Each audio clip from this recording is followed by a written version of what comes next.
اعوذ باللہ من الشیطان الرجیم بسم اللہ الرحمن الرحیم۔ ناظرین و سامعین السلام علیکم، امید ہے آپ خیریت سے ہوں گے۔ ناظرین، کتاب طبقات ابن سعد جلد دوئم اور سیرت نبویہ جلد دوئم میں بیان کیا گیا ہے کہ رسول اللہ صلی اللہ علیہ وآلہ وسلم کی رحلت کے آخری ایام میں آپ پر شدید بخار اور مرض الموت کا غلبہ طاری تھا۔ اس کے باوجود جب اس دوران آپ کی طبیعت کچھ سنبھلی تو شدید بخار اور نہایت ہی تکلیف کے باوجود رسول اللہ صلی اللہ علیہ وآلہ وسلم حضرت علی اور حضرت فضل بن عباس کا سہارا لے کر لوگوں کو نماز پڑھانے کے لیے گھر سے مسجد میں آئے۔ آپ صلی اللہ علیہ وآلہ وسلم نے نماز پڑھائی اور پھر لوگوں کی طرف متوجہ ہوئے۔ فرمایا، اے لوگو، فتنے کی آگ بھڑک اٹھی ہے اور وہ کالی رات کے ٹکڑوں کی طرح بڑھے چلے آ رہے ہیں۔ میں نے اسی چیز کو حلال قرار دیا ہے جس کو خدا نے حلال کیا ہے، اور میں نے اسی چیز کو حرام قرار دیا ہے جسے خدا نے حرام قرار دیا ہے۔ پھر رسول خدا صلی اللہ علیہ وآلہ وسلم گھر تشریف لے آئے اور آپ کے مرض میں شدت پیدا ہو گئی۔ صحابہ بھی آپ کے گھر جمع ہو گئے۔ ناظرین، اس سے پہلے رسول اکرم صلی اللہ علیہ وآلہ وسلم نے لشکر اسامہ ترتیب دیا تھا اور مسلمانوں کو حضرت اسامہ بن زید کی سربراہی میں مدینہ سے روانہ ہونے کے لیے کہا تھا۔ حضرت اسامہ مدینہ کے باہر انتظار کرتے رہے لیکن لوگ نہ آئے۔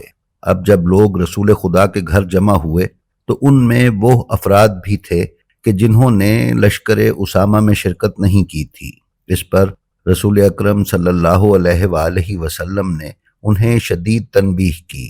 کتاب صحیح بخاری باب العلم میں بیان کیا گیا ہے کہ پھر آپ صلی اللہ علیہ وآلہ وسلم نے فرمایا، مجھے کاغذ اور دوات دے دو تاکہ میں تمہارے لیے ایک تحریر لکھ دوں جس سے تم گمراہ نہ ہو۔ اس پر حضرت عمر رضی اللہ تعالیٰ عنہ نے کہا کہ رسول اللہ پر مرض کا غلبہ ہے اور تمہارے پاس قرآن مجید ہے، ہمارے لیے خدا کی کتاب ہی کافی ہے۔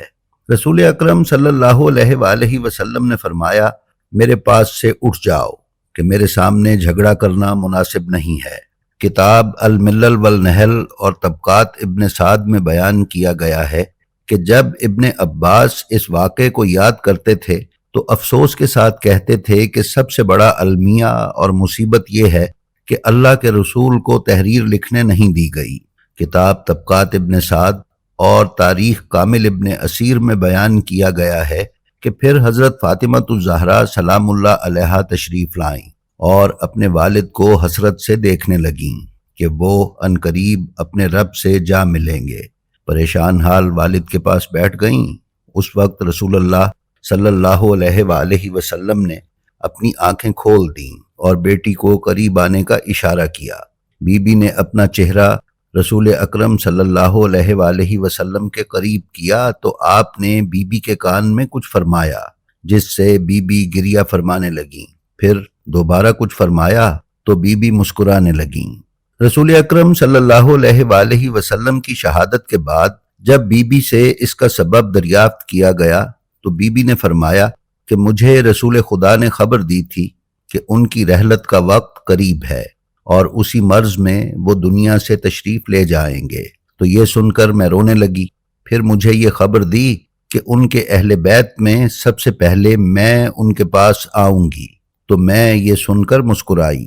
ناظرین، امام علی علیہ السلام رسول خدا کے ساتھ ایسے ہی رہتے تھے کہ جیسے ایک انسان کے ساتھ اس کا سایہ رہتا ہے۔ زندگی کے آخری لمحات میں بھی آپ ان کے ساتھ تھے۔ حضرت انہیں تعلیم دیتے، اپنا راز بتاتے اور وصیت کرتے تھے۔ آخری وقت میں رسول خدا صلی اللہ علیہ وآلہ وسلم نے فرمایا، میرے بھائی کو میرے پاس بلاؤ۔ حضرت علی علیہ السلام کو رسول خدا نے کہیں کام سے بھیجا ہوا تھا۔ بعض مسلمان رسول خدا کی خدمت میں حاضر ہوئے تو رسول خدا نے کہا کہ علی کو میرے پاس بھیجو۔ کچھ دیر کے بعد حضرت علی بھی تشریف لے آئے تو رسول خدا نے فرمایا، میرے قریب آؤ۔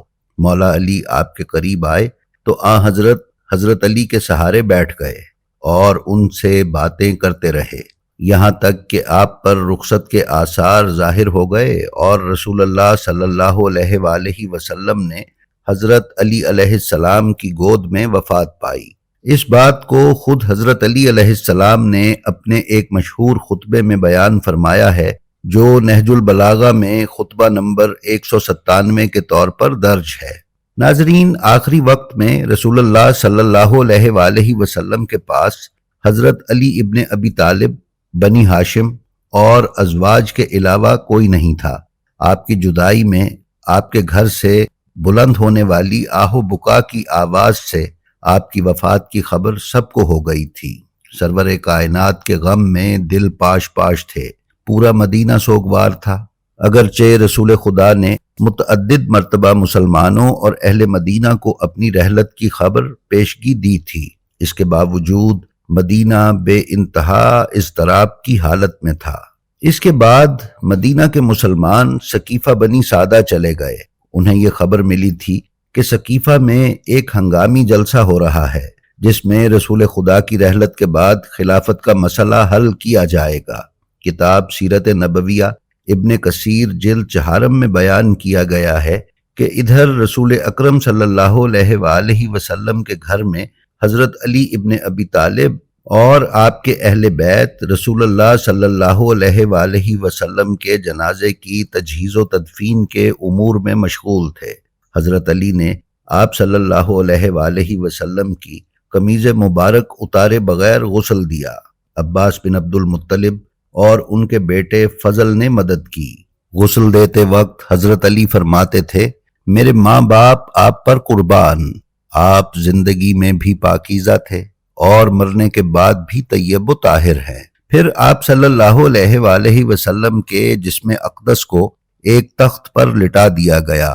حضرت علی علیہ السلام نے فرمایا کہ بے شک اللہ کا رسول زندگی میں بھی ہمارا امام ہے اور مرنے کے بعد بھی، لہٰذا گروہ در گروہ بغیر امام کے نماز جنازہ پڑھیں اور لوٹ جائیں۔ چنانچہ سب سے پہلے آپ کی نماز جنازہ حضرت علی اور بنی ہاشم نے پڑھی اور اس کے بعد انصار نے پڑھی، مردوں کے بعد عورتوں نے، اور پھر سب سے آخر میں لڑکوں نے آپ کے جنازے پر نماز پڑھی۔ آپ کی تربت اقدس اسی حجرے میں تیار کی گئی جس میں آپ نے وفات پائی تھی۔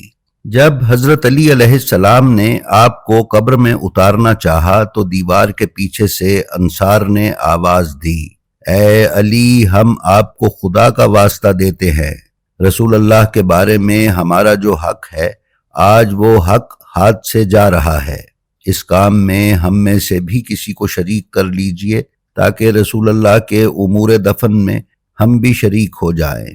حضرت علی علیہ السلام نے فرمایا، اوس بن خولی شریک ہو جائے۔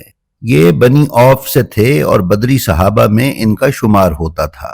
حضرت علی علیہ السلام قبر میں اترے، رسول اللہ کے چہرے کو کھولا، آپ کے رخسار کو خاک پر رکھا اور قبر کو بند کر دیا۔ جو لوگ سقیفہ چلے گئے تھے وہ رسول خدا کے کفن و دفن اور نماز میں شرکت کرنے کی سعادت حاصل نہ کر سکے، اور سقیفہ سے واپس آ کر رسول اکرم صلی اللہ علیہ وآلہ وسلم کا جنازہ تب پڑھا جب ان کی تدفین ہو چکی تھی۔ انا للہ و انا الیہ راجعون۔ ناظرین، ہماری ویڈیو کے لنک اپنے حلقہ احباب میں شیئر کر کے علوم محمد و آل محمد علیہ السلام کی ترویج و اشاعت میں حصے دار بنیں۔ اپنا اور اپنے متعلقین کا بے حد خیال رکھیں اور خلق خدا میں آسانیاں تقسیم کرتے رہیں۔ خدا آپ کا حامی و ناصر ہو۔ السلام علیکم۔